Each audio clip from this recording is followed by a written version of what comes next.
Buenas tardes, mi nombre es Denis Small. Este es el informe semanal del movimiento La Ruchista y hoy es lunes 26 de agosto.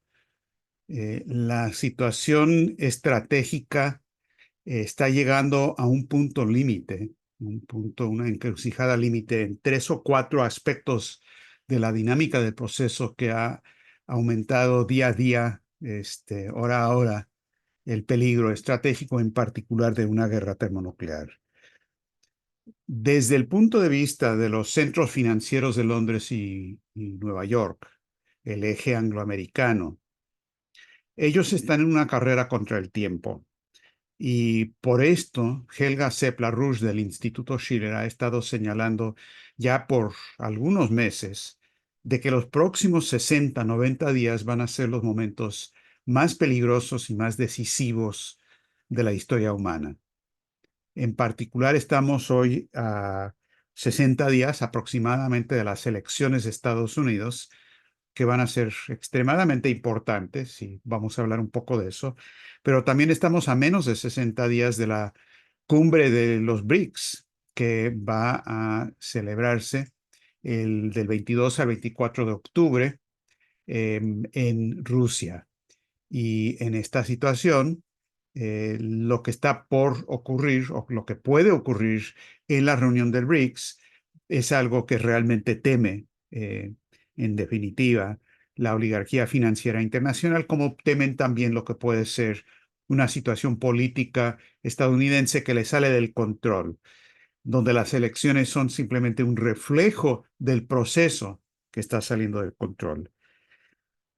Sumado a todo eso está la crisis financiera, el crack económico y financiero que estamos viviendo en Alemania, en Estados Unidos, a nivel de todo Occidente, que también está creando cierta lógica de urgencia para la oligarquía financiera internacional.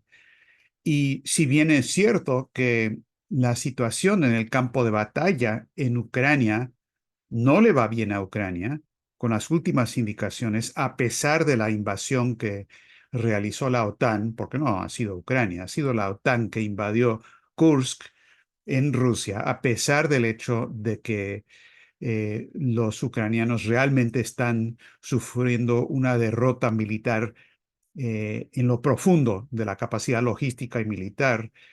Esto simplemente agrava la situación, porque precisamente por el hecho de que están al borde de una derrota final, posiblemente, en Ucrania, eso crea una situación donde los títeres, más bien los titereteros de esos títeres que son Ucrania, se ven obligados por urgencia a responder de otra manera. Es decir, mientras más grave se pone la situación para Ucrania en lo militar, más grave el peligro de que haya una escalada hacia una guerra termonuclear. Y esa es la realidad de la situación que estamos viendo en Kursk, en particular. El New York Times esta semana publicó un artículo donde confiesan que la invasión a Rusia en Kursk no es algo que se le ocurrió simplemente a Zelensky o a los ucranianos en las últimas semanas, una gran sorpresa, y que no avisaron supuestamente a la OTAN y a Estados Unidos. Solamente los niños crédulos se comerían ese cuento de hadas, pero el New York Times dice abiertamente que esto lo han venido planeando desde hace más de un año y que la planificación viene de la OTAN. Todo lo que hicieron fue coordinado directamente y con la ayuda directa de la OTAN en lo que estaban haciendo en Kursk y están haciendo todavía, que tiene mucho que ver con los avances que sí han logrado o el hecho de que todavía no han podido expulsarlos del todo de territorio ruso. Ahora,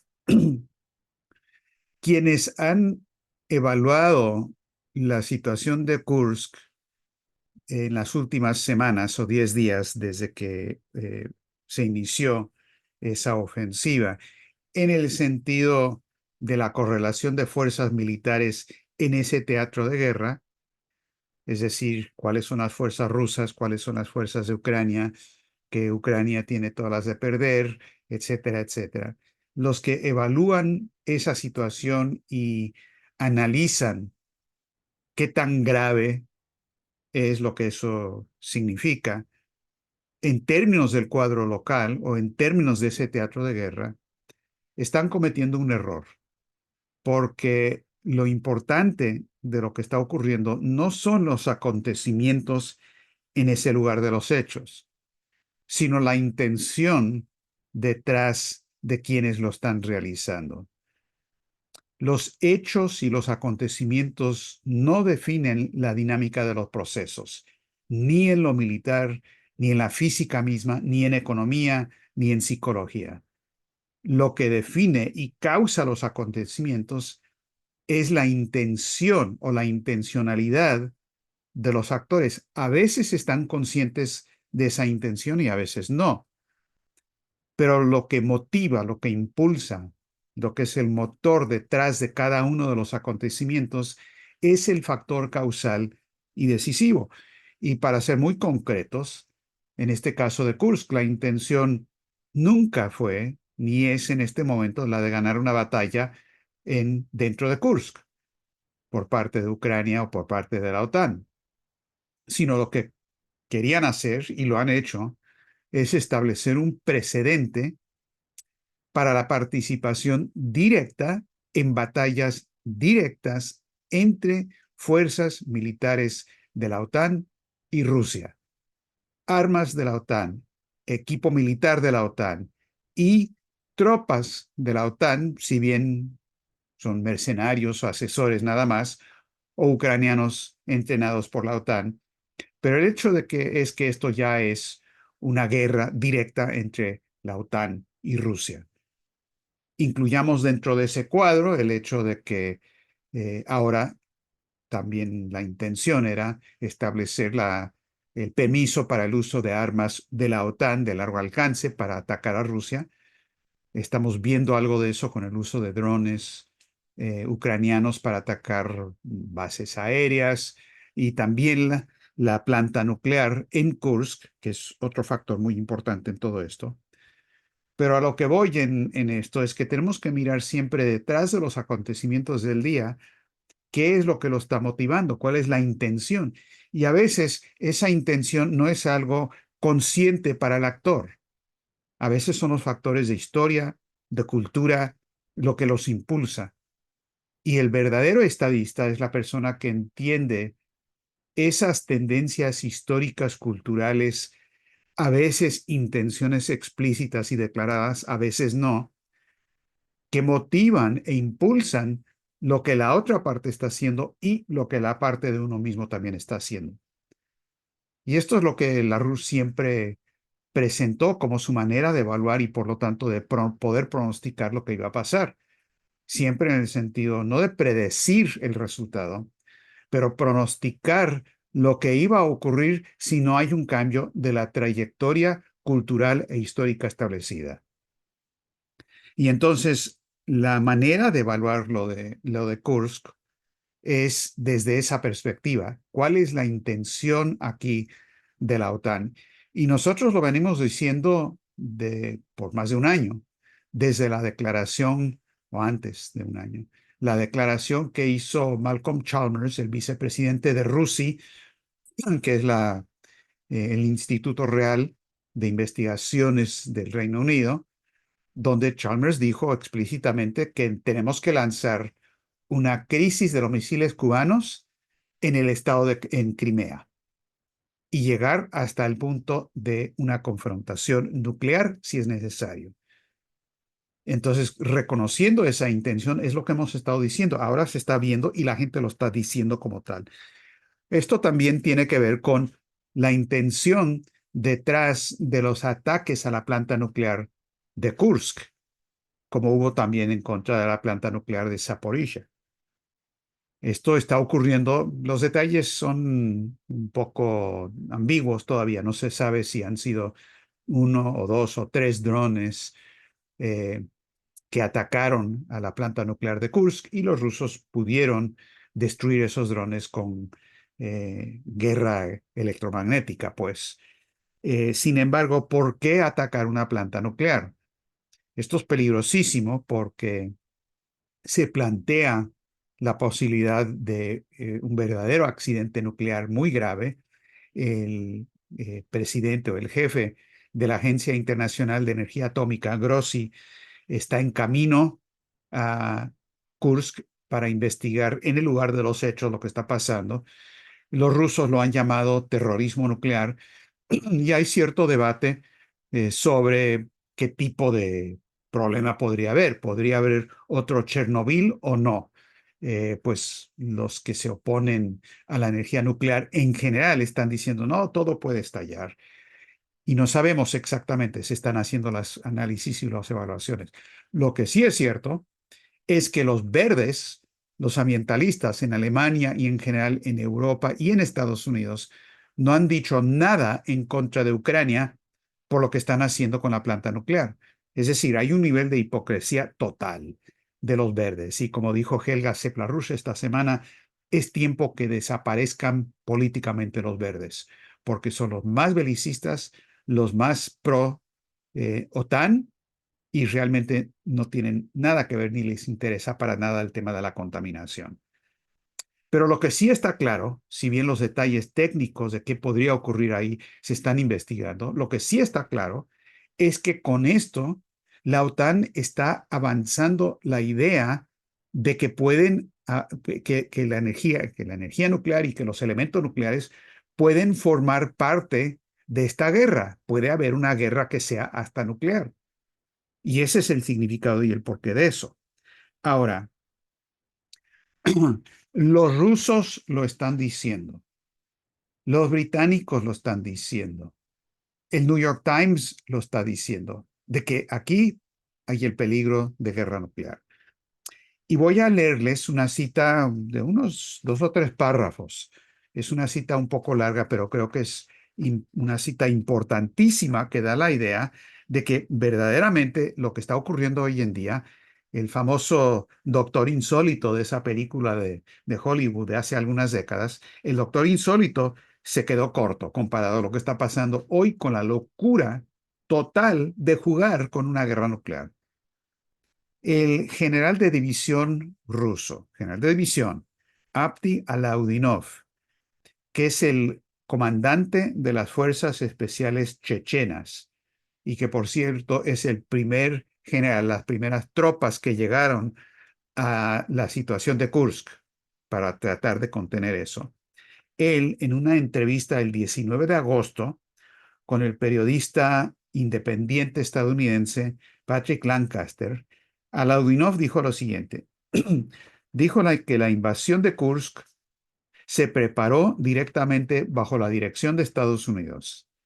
Estas fuerzas invadieron el territorio de la región de Kursk y que la maniobra inicial consistía en hacerse con el control de la central nuclear.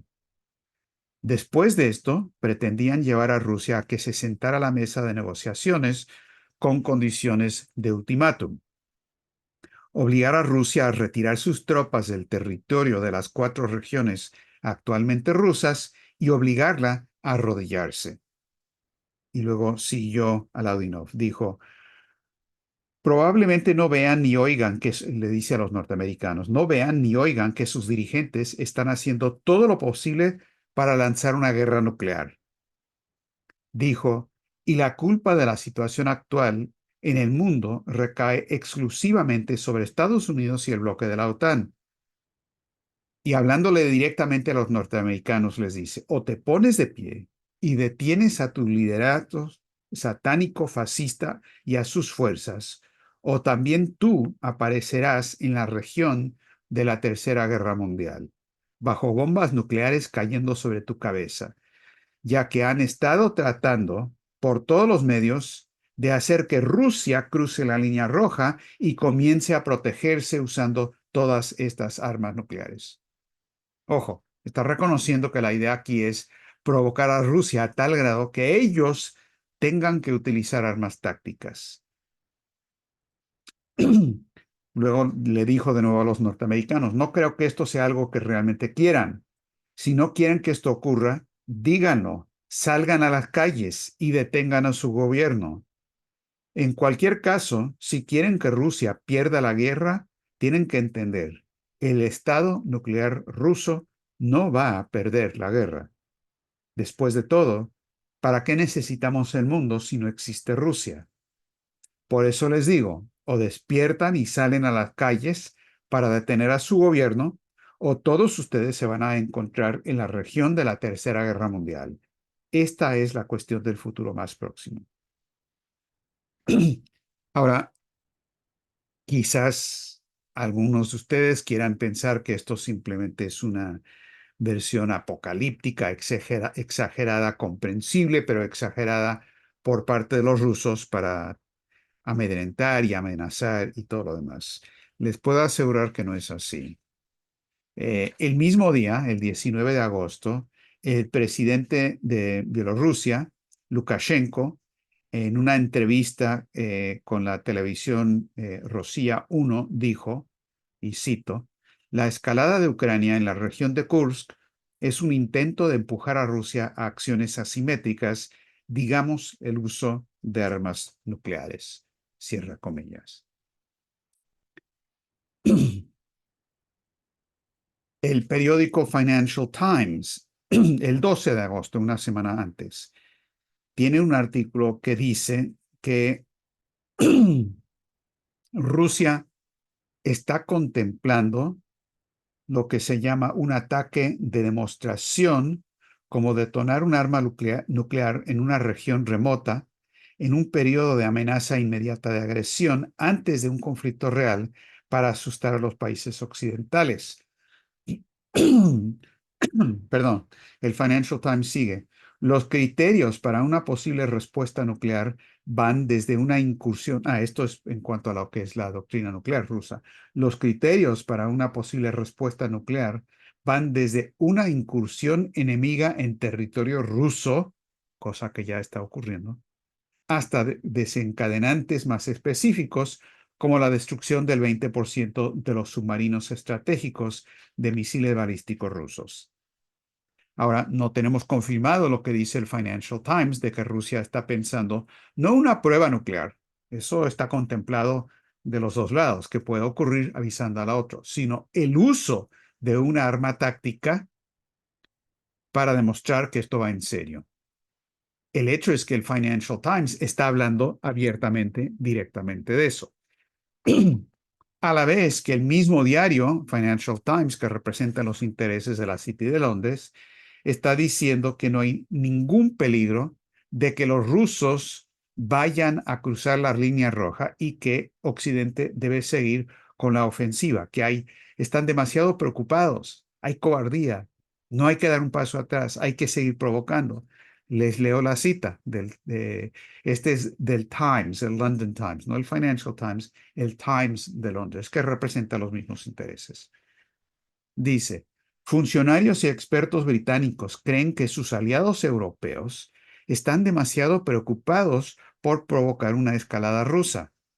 A pesar del aumento del equipo militar suministrado a Ucrania, los funcionarios de seguridad dicen que no ha habido señales de que Rusia amenace siquiera con utilizar armas nucleares tácticas, el escenario de pesadilla que haría creíbles las amenazas de una tercera guerra mundial. Y luego citan a una fuente de defensa. Dicen, los rusos siempre dicen estas cosas. Puedo prometerles que no han movido un músculo en la dirección del empleo de armas nucleares desde que comenzó la guerra.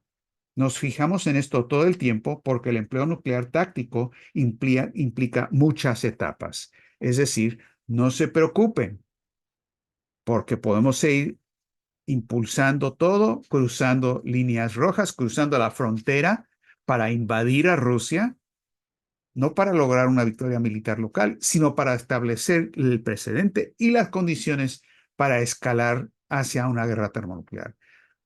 Y si creen que esto es una cosa demasiado loca, tipo Doctor Insólito, hay un artículo escrito por David Sanger en el New York Times sobre un documento que existe llamado Orientación para el Empleo de Armas Nucleares de Estados Unidos, y dice que el 20 de agosto el presidente Biden aprobó hace algunos meses, en marzo, un plan estratégico nuclear altamente clasificado para Estados Unidos, pero que de alguna manera el New York Times se informó.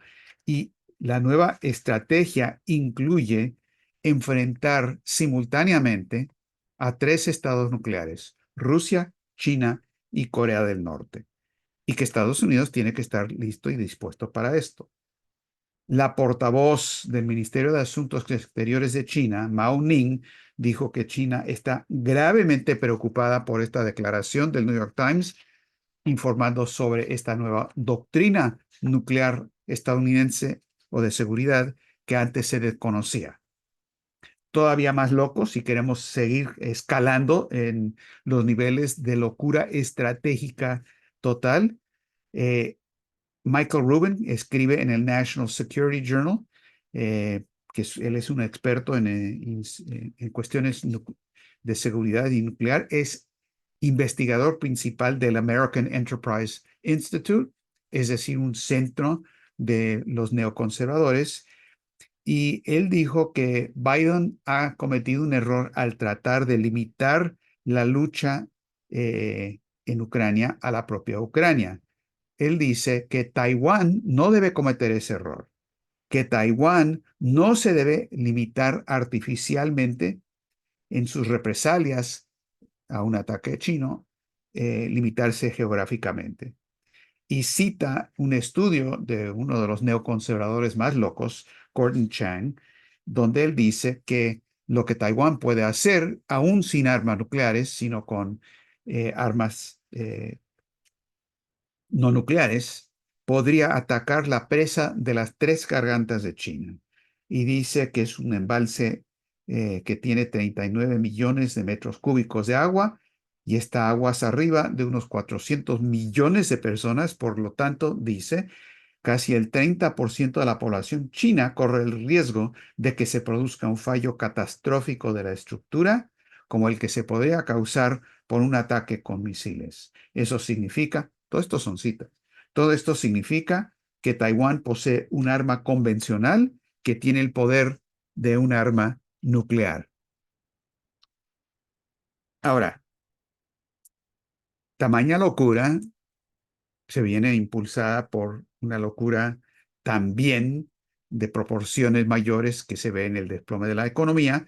Y también estamos viendo en otro campo de otro teatro de esta misma guerra lo que está ocurriendo para tratar de silenciar a la oposición en Occidente, especialmente a estas políticas.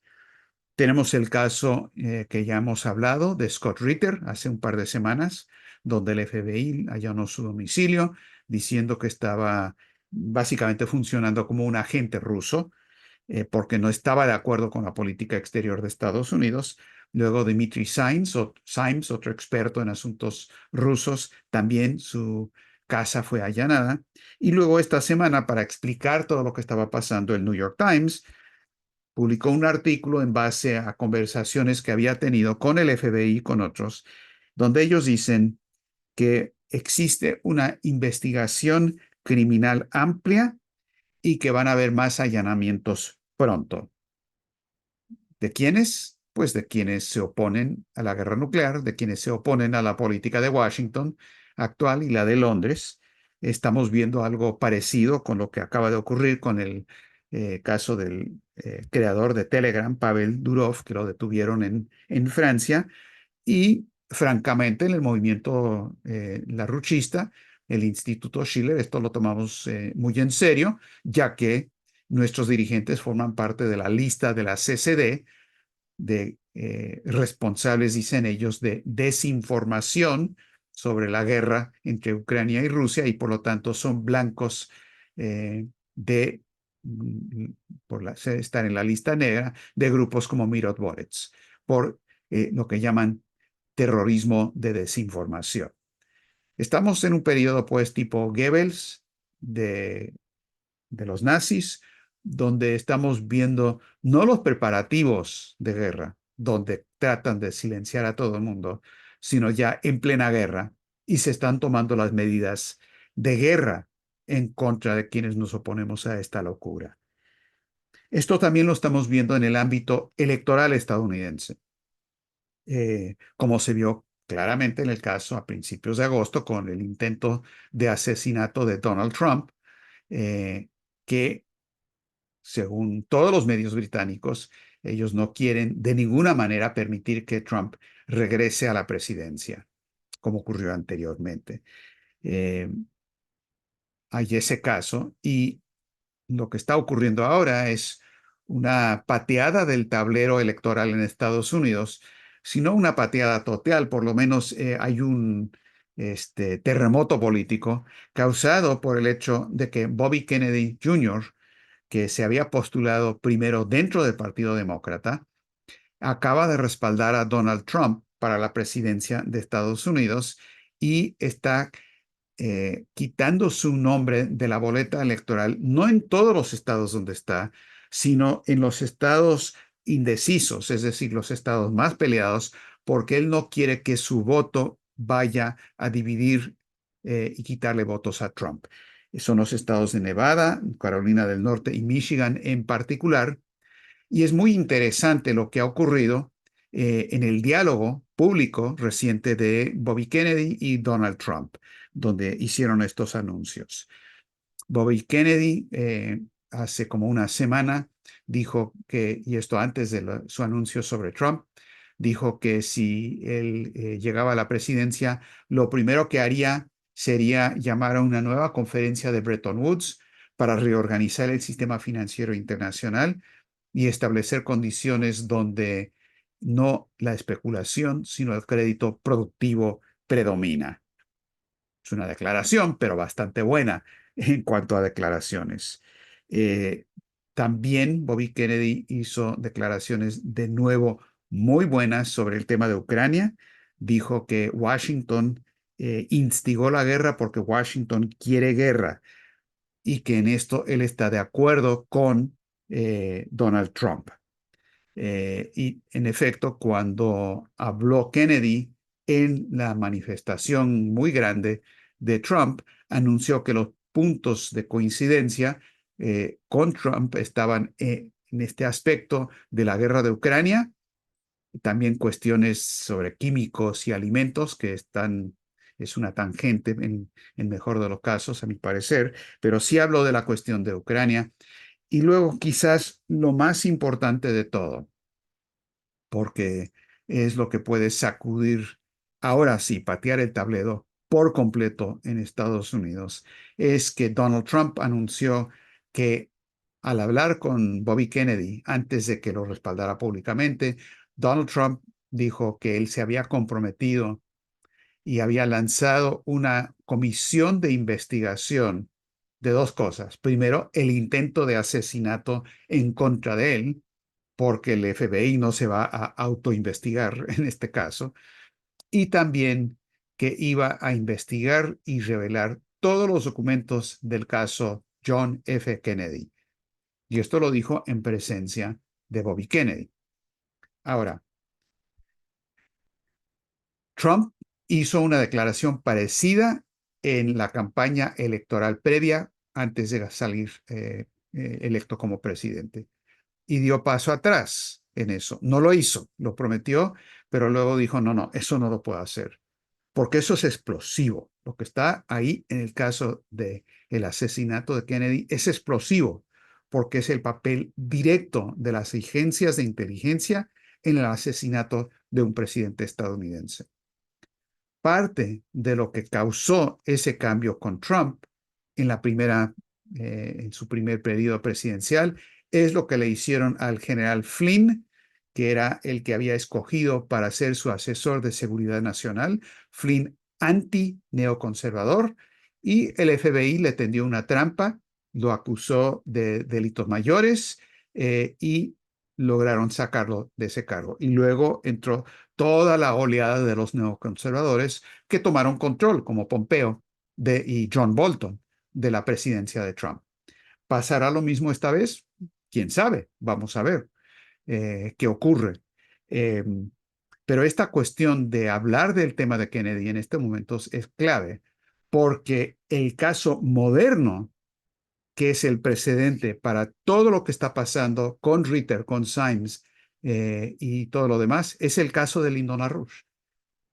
Y como nosotros dijimos de entrada en toda esta cuestión, hasta que no se exonere a LaRouche, hasta que no se resuelva quién estuvo detrás de eso, hasta que no se presente al público el aparato sucio de las agencias de inteligencia británicas y de Estados Unidos que nos mandaron a la cárcel, a LaRouche y otros, hasta que no se haga eso, no va a poder haber una situación que tengamos soberanía nacional en Estados Unidos, porque el aparato que impuso eso lo va a seguir imponiendo en contra de presidentes, de candidatos, etcétera, etcétera.